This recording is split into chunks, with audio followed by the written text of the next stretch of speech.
Dá-te pressa, não vaciles, hoje Deus te chama para vires pelejar ao lado do Senhor.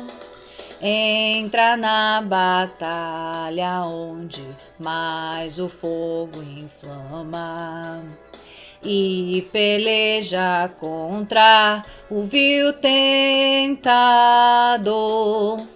Eu quero estar com Cristo quando a luta se travar. No lance imprevisto, na frente me encontrar, até que eu possa ver na glória, se alegrando da vitória, onde Deus vai me coroar. A peleja é tremenda, torna-se renhida, mas são poucos os soldados para batalhar. Ó, vem libertar os pobres, almas oprimidas, de quem furioso as quer tragar. Eu quero estar com Cristo, onde a luta se trava. No lance imprevisto, na frente me encontrar, até que eu possa ver na glória, se alegrando da vitória, onde Deus vai me coroar. Aleluia, glória a Deus. Glória ao Senhor. Assim mesmo, nós somos soldados de Cristo. Deus nos está preparando para aquele grande dia. Todo dia é um treinamento nessa terra, né? Cada dia é uma luta, uma batalha, mas para a glória e honra do Senhor, todos os dias nós temos vitória, porque nós estamos com Cristo, o Rei da vitória, o Rei da glória. Amém? Glória ao Senhor. E hoje nós vamos então continuar no estudo no livro de Juízes, capítulo 7. O versículo foi...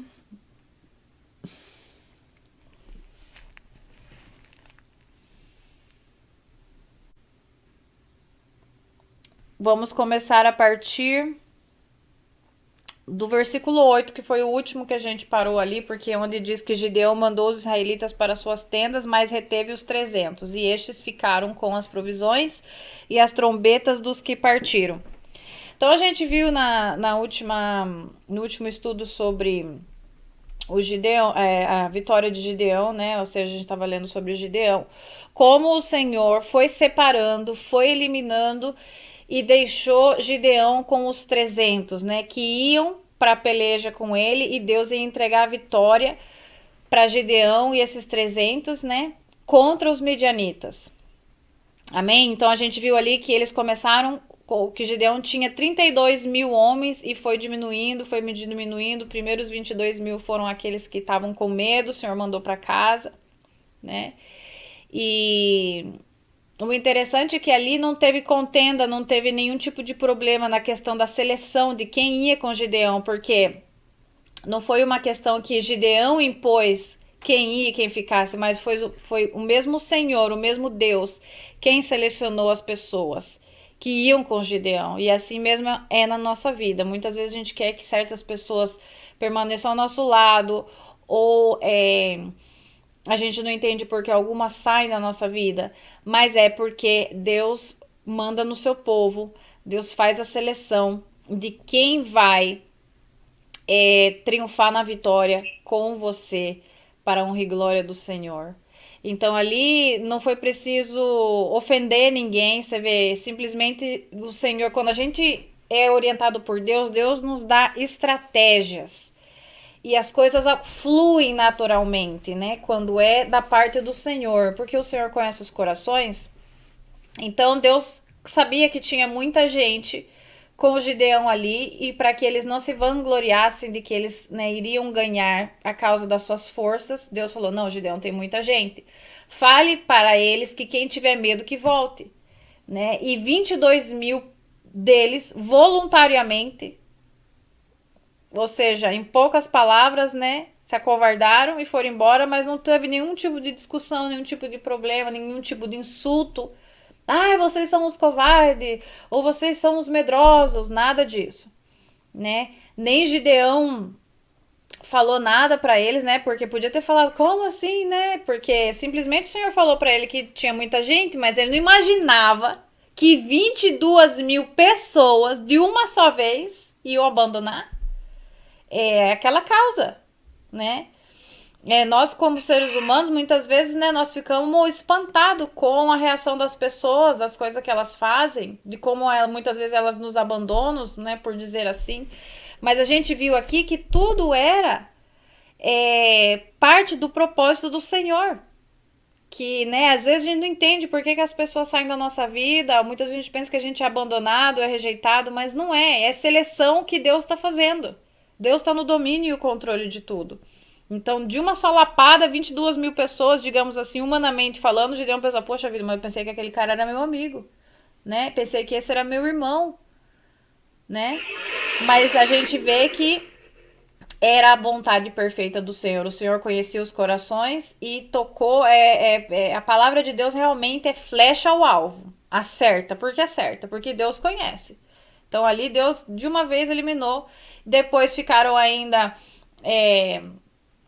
mais 10 mil. O Senhor falou, não, ainda tem muita gente, né? Fez aquela que levaram. O Senhor falou, leva eles até a beira do riacho.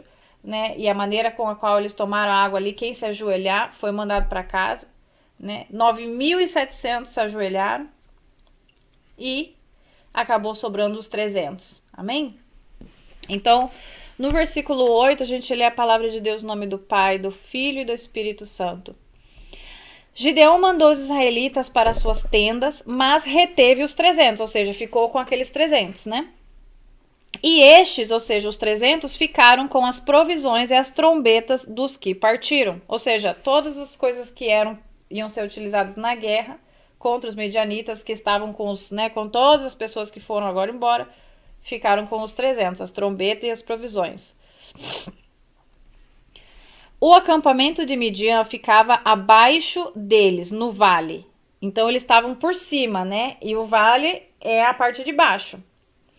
Glória a Deus. No versículo 9 fala assim: naquela noite o Senhor disse a Gideão: levante-se e desça ao acampamento, pois vou entregá-los nas suas mãos.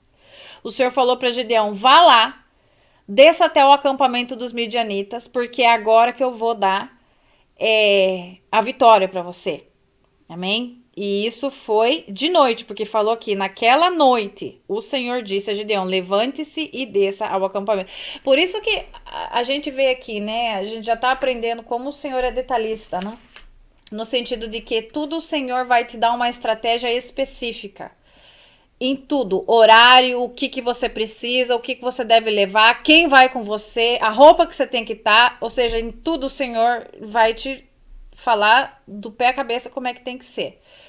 Então, muitas vezes, hoje, por exemplo, o Senhor nos desperta de madrugada, mas a gente, em primeiro lugar, não dá cabida, né? Muitas vezes pensa que isso não é nada. O sono, né, às vezes toma conta, domina a gente, né, não faz o esforço. Eu digo por mim mesma, muitas vezes, né, o Senhor quer que a gente levanta para orar por uma causa, mas a gente fica fazendo corpo mole, ou porque tá cansado, ou foi dormir tarde. Por isso que soldado tem um treinamento, e soldado precisa de disciplina. Né? A gente precisa ter uma disciplina com o Senhor. No sentido de que, se você for esperar para receber estratégia e começar a ser disciplinado antes da guerra, ou seja, assim, quase já para guerrear, você provavelmente vai ter muita dificuldade. Se não for pela misericórdia de Deus, você não vai vencer. Por quê? Por isso que existe um treinamento, né? Os soldados, não, eles estão, os que se alistam estão em contínuo treinamento, mesmo que não haja uma guerra iminente, ou, né? Ou seja, eles estão sempre sendo treinados. Por quê? Porque quando chega o dia da batalha, eles já sabem o que fazer. Já estão preparados. A mesma coisa nós. Nós estamos todos os dias sendo treinado, preparado, ensinado pelo Senhor, fortalecido na fé, para quando chegar o dia, nós saibamos exatamente o que fazer. Então, qual que é a disciplina do soldado de Cristo?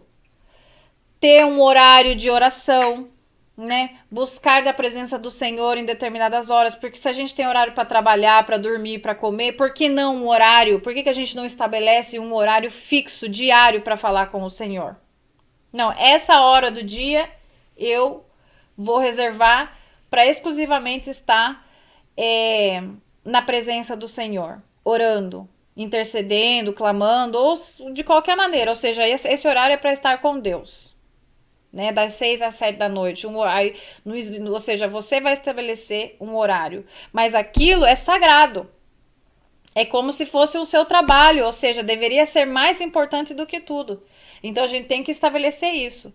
Não, esse horário das 3 da manhã, eu sempre acordo, então vou estabelecer. Das 3 às 4 eu vou orar com o Senhor. Né? E assim você vai começar. Então aquilo vai se tornar uma disciplina, uma rotina diária. E aquilo ali vai ser um canal de bênção muito grande. Porque não só vai ser uma coisa para que vai te fortalecer espiritualmente, mas que Deus vai usar para se comunicar com você. Porque tanto você sabe quanto o Senhor. Não, minha filha tem um horário comigo agora. Né? Essa hora ela me está esperando. Então, assim como você tem um compromisso com o Senhor se compromete com aqueles que se comprometem com Deus. Amém? Porque realmente o Senhor tem compromisso com aqueles que têm compromisso. Agora, gente que não tem disciplina, né? E é um processo, o Senhor vai ensinando, vai ajudando. É difícil ter uma comunicação e ser treinado por alguém disciplinado. Amém? Então, aqui a gente vê que Gideão, o Senhor mandou para ele, falou: levante-se e desça ao acampamento. O que acontece se Gideão fala: ai, Senhor, eu vou dormir mais um pouquinho. Ah, meu Deus, tô tão cansado. Nossa, depois de toda essa seleção desses homens aí, eu acho que vamos deixar para amanhã essa guerra, né? Ou qualquer coisa assim. Ou seja, voltamos à mesma tecla. Obediência, disciplina. Deus é um Deus de ordem. Tudo isso é chave da vitória, né? Uma vida, uma caminhada com o Senhor. Deus quer fazer muitas coisas pelos seus filhos, mas tem coisas que é você que vai ter que fazer. Essa decisão, essa disciplina, né, essa responsabilidade com as coisas do Senhor, é nós que temos que ter. E se a gente quer ter, mas não consegue, a gente pede a Deus. Fala: Senhor, eu quero ter essa responsabilidade, eu quero ser disciplinado, mas eu não consigo. Me ajuda? Deus vai te ajudar. Porque ele vê que você está com o coração disposto, mas a carne da gente é uma luta. É uma luta muito grande. Deus sabe que é assim. Deus entende, então ele vai te ajudar. Glória a Deus. E principalmente aqui, antes da gente voltar na leitura, o inimigo sabe quando uma pessoa está disposta a buscar do Senhor. E vai fazer de tudo para que você não consiga. Então agora você não está lutando só contra a tua carne, mas também contra as forças da treva. Você não vê que quando a gente fala assim, não, agora eu vou estabelecer essa hora para orar. E nessa hora, gente que nunca te ligou, começa a ligar, criança chora, cachorro lá, telefone toca, carro passa. É tudo. Tudo para querer te desconcentrar, para que você não entre em comunhão com o Pai. Porque o inimigo sabe que há poder na oração, que quando você tem relacionamento com o Senhor, que a oração é a comunicação entre você e o teu Pai, você é mais que vencedor.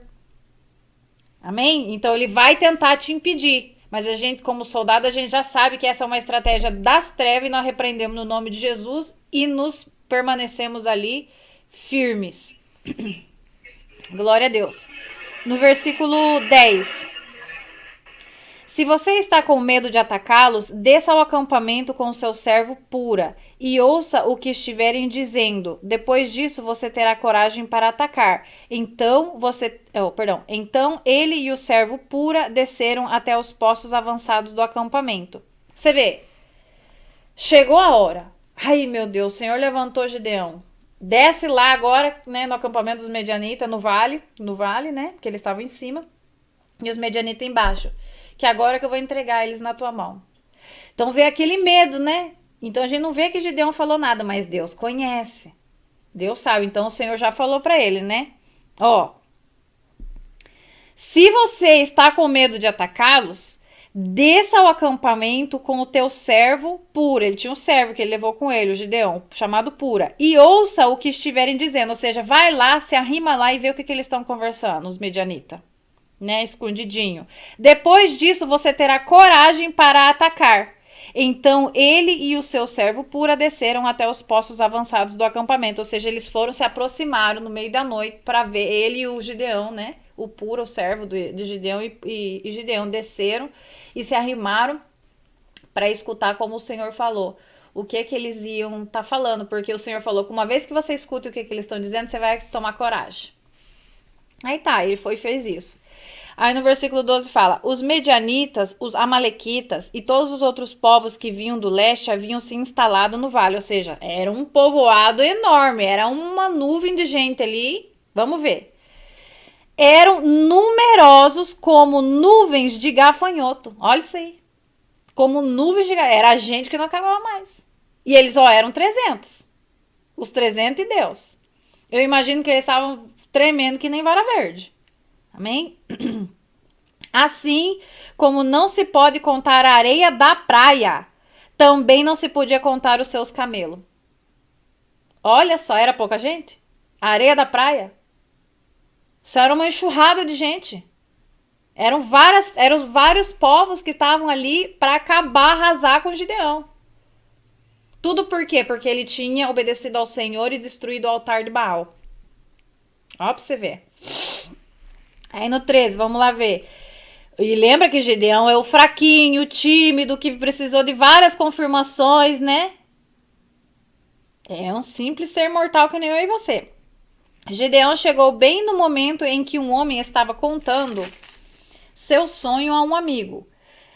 Então ele se arrimou, né, junto com o servo Puro e ficaram ali escutando, porque o Senhor falou, né? Escuta o que eles estão falando. E ele escutou que tinha um rapaz que estava contando um sonho para um amigo. E o amigo falou assim, esse cara estava contando um sonho para o amigo e falava assim: tive um sonho, dizia ele. Um pão de cevada vinha rolando dentro do acampamento midianita e atingiu a tenda com tanta força que ela tombou e se desmontou. Seu amigo respondeu: não pode ser outra coisa senão a espada de Gideão, filho de Joás, o israelita. Deus entregou os medianitas e todo o acampamento nas mãos dele.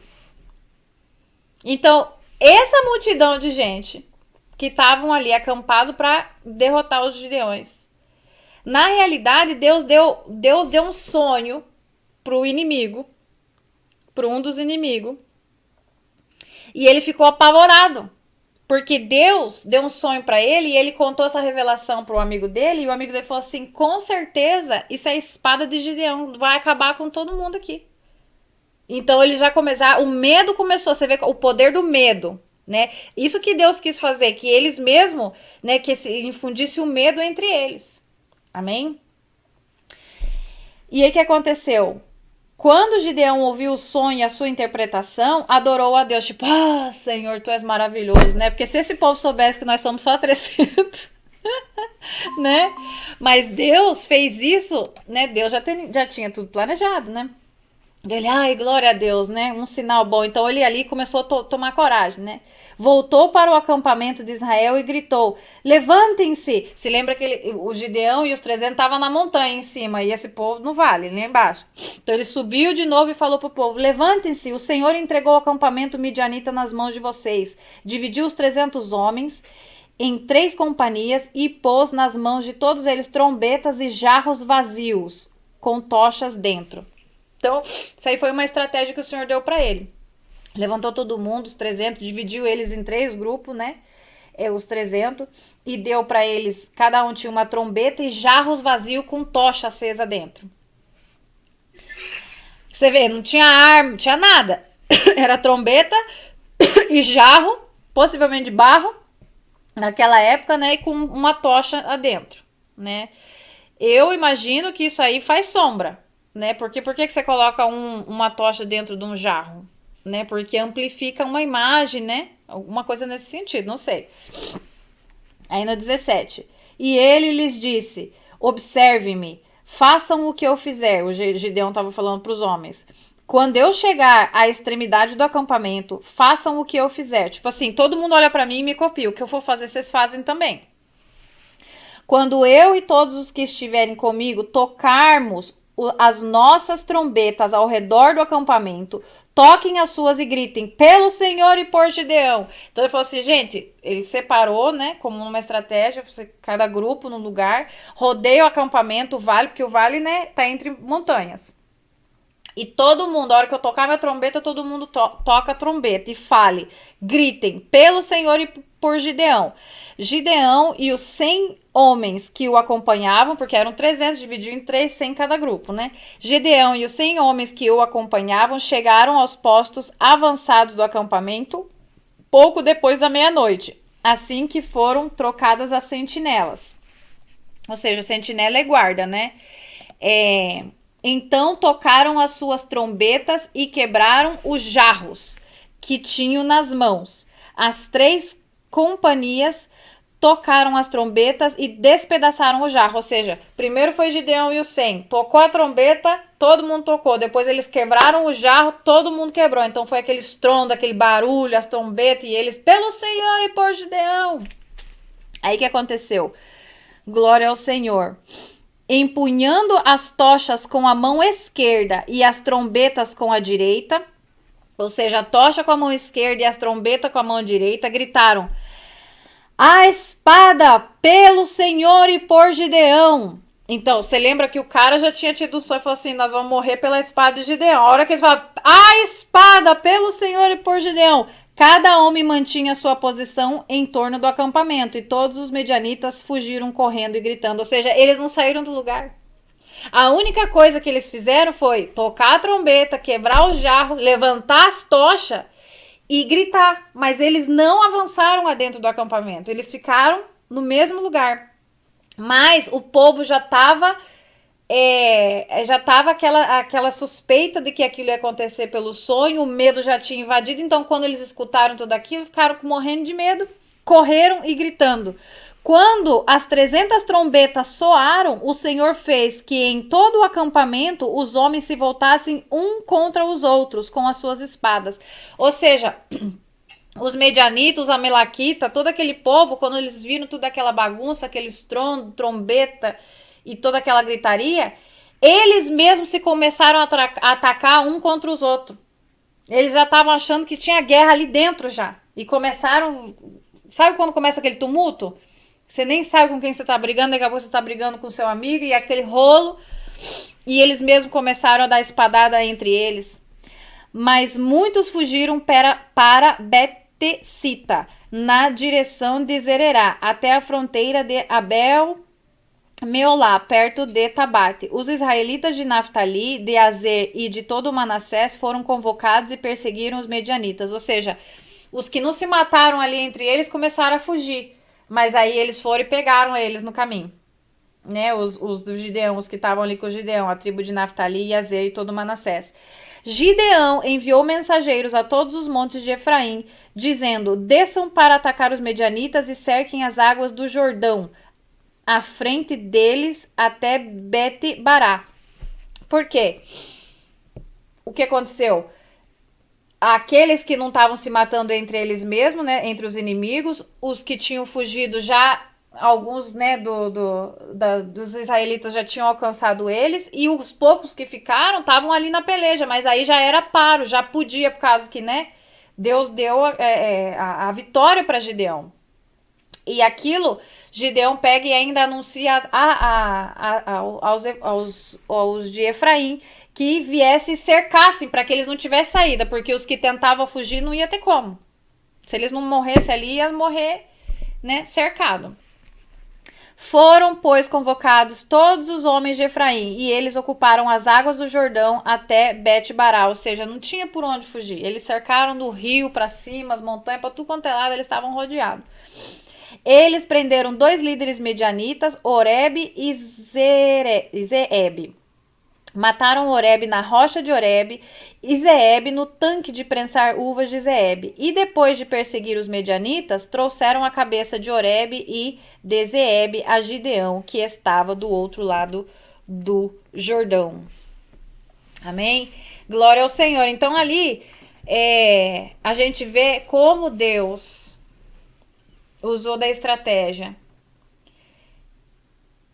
para ensinar a Gideão, e também porque essa era a vontade perfeita do Senhor, porque isso assim, aos olhos do homem, se isso fosse planejado por Gideão, se isso não fosse a vontade de Deus, possivelmente não teria ganhado. Porque assim como a gente viu aqui, eles tinham mais, era como a areia do mar os camelos dele, era muita gente. A força assim, humanamente falando, era impossível Gideão ganhar com 300 homens. Mas Deus fez isso para quê? Para que o nome dele fosse glorificado, para que o povo de Israel se voltasse a Deus. Porque se lembre que eles tinham virado as costas para Deus. Que até o pai de Gideão já tinha um altar de Baal dentro de casa. E Deus escolheu Gideão para que aquilo fosse destruído. Se levantaram todos esses inimigos contra ele, mas Deus derrotou um por um e deu a vitória para Gideão e para o povo de Israel. Amém? Por quê? Se lembra que lá no começo, nos 2 estudos bíblicos atrás, quando a gente começou a estudar sobre Gideão, alguém clamou depois de 7 anos. Porque eles estavam empobrecendo. Porque os medianitas, os amalequitas, eles vinham e roubavam tudo que eles plantavam. E por que Deus deixava que isso acontecesse? Porque Israel tinha esquecido de Deus. Estavam na idolatria. Tinham levantado os altares para outros deuses. Deus compara isso como se fosse um adultério. E é um adultério. Porque nós somos a sua noiva, nós somos o seu povo. Amém? Então, Deus deixou eles à própria sorte. Mas quando alguém clamou, Deus ouviu e mandou um profeta. E aí levantou Gideão, o menos esperado, o que ninguém nunca imaginar, né? Porque é isso que Deus faz.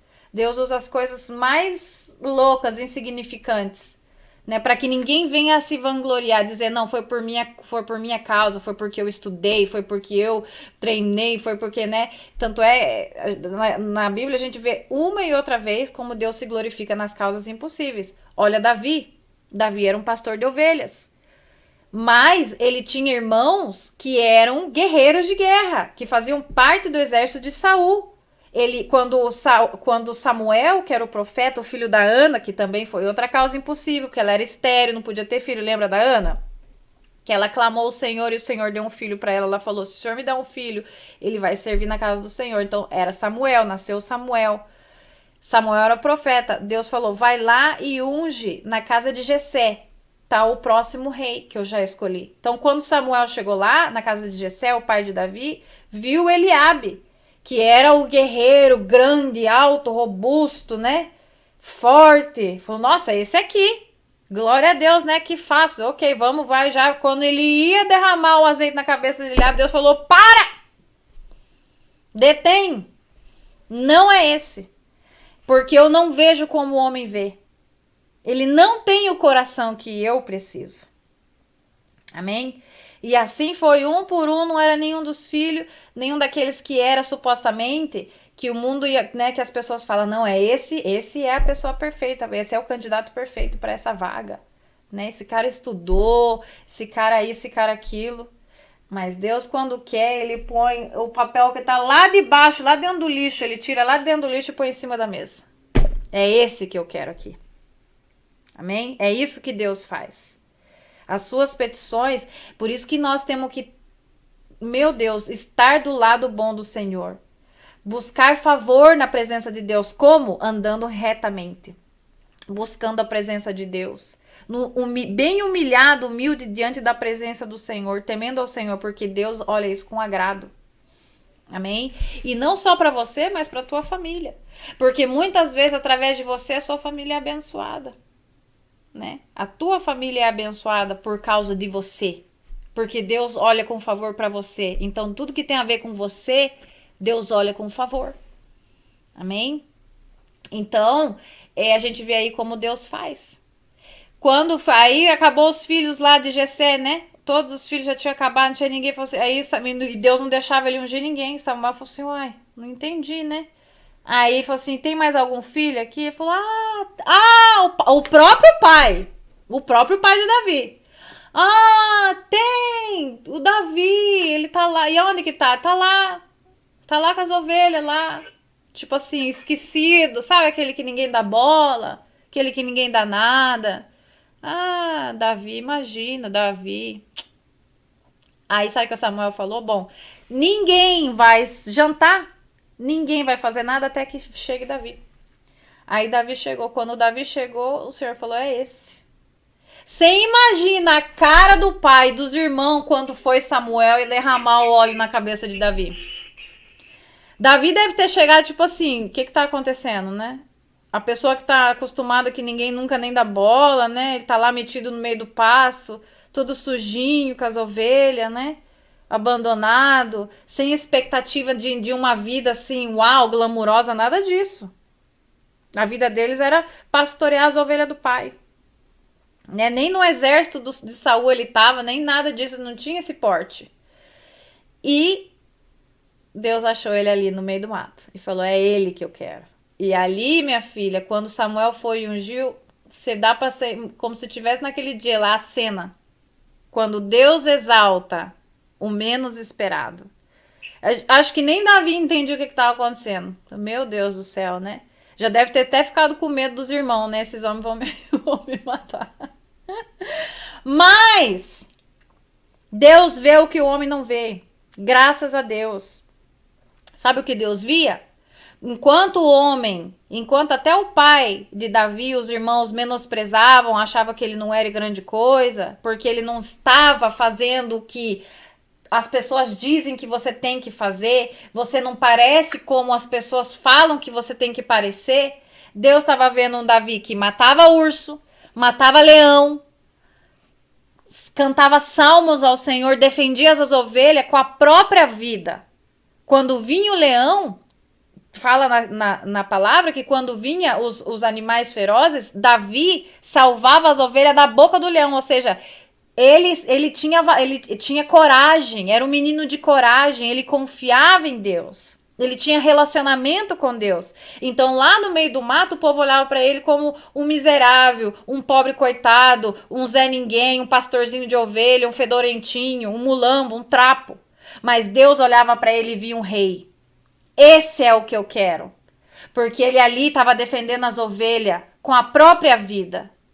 E quem é o pastor de ovelhas? Senão o nosso Jesus Cristo de Nazaré. Aleluia, glória a Deus.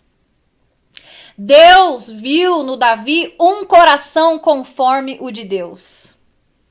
E isso agradou o Senhor. É assim que Deus quer que a gente seja. Humilde. Ah, eu posso. Aquele que, né, tá lá primeiro, que chega nos lugares, senta lá na frente. Não. A gente tem que aprender, o Senhor Jesus mesmo fala: aprende de mim que sou manso e humilde. Sendo o dono de tudo, o rei da glória, ele nasceu num pesebre, numa manjedoura. Ele foi carpinteiro. Ele não tinha um lugar onde descansar a sua cabeça, onde recostar a sua cabeça. Ele, nos dias de hoje, iam chamar de andarilho, de louco. Amém? Mas o dono de tudo que existe e que há na face da terra. Então, sendo rico, se fez pobre. Tendo a autoridade e o poder, não veio para julgar e condenar ninguém, senão a salvar e a perdoar. E a ensinar do amor do Pai. Você vê tudo o contrário do que a sociedade hoje ensina para as crianças, para o ser humano, de que ser o melhor é ser o destacado, é o que tá lá em cima, é o que agarra com as mãos, é o que, sabe, sobe pisoteando as pessoas. E é tudo o contrário. Por que você acha que eles crucificaram o Senhor? Justamente porque o que Deus pregava ia totalmente contrário do estilo de vida que eles estavam vivendo. Até hoje é assim. Até hoje é assim. Por isso que muita gente não quer saber de Jesus Cristo, as pessoas não querem saber de se converter, porque se converter é matar a carne, é mudança de vida, é mudança de pensamento, é abandonar a vaidade, abandonar o orgulho, é ser humilhado, é ser perseguido. Esse é o evangelho verdadeiro. O evangelho de Cristo é muito sofrimento, é muita dor, mas o Senhor falou: aquele que querer preservar a sua vida, essa perderá. Mas aquele que perder a sua vida, que desprezar a sua vida por minha causa, ele a ganhará. Por isso que Paulo falou: para mim, tudo isso é lixo. Todas as coisas dessa terra se tornaram inúteis, porque Deus tinha levado a ele aos céus, ao terceiro céu, e ele falou: as coisas que eu vi eu não posso contar. São coisas que ninguém nunca, a mente humana não pode imaginar.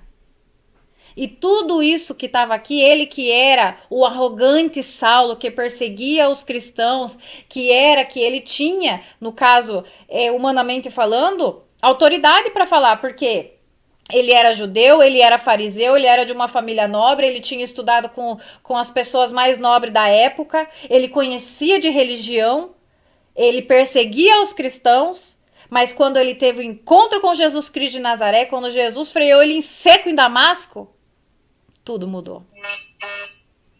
Tudo muda quando a gente encontra Jesus. A gente vê que a gente não é nada, que a gente é barro, que ele é o rei da glória. Só que as pessoas não entenderam isso porque Jesus Cristo veio como o Cordeiro de Deus. Mas ele já não vai voltar como o Cordeiro de Deus. Ele vai voltar como o leão da tribo de Judá, que ele sempre foi, porque ele é o rei da glória.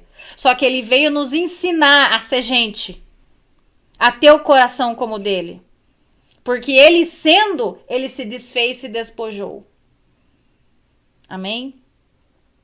Então, essa é a palavra do Senhor para nós hoje, que nós meditemos nessa palavra: humildade, arrependimento, entrega, mudança de vida pela renovação da mente. Deixar que o nosso Senhor Jesus Cristo transforme o nosso caráter, a nossa mente, todo o nosso ser.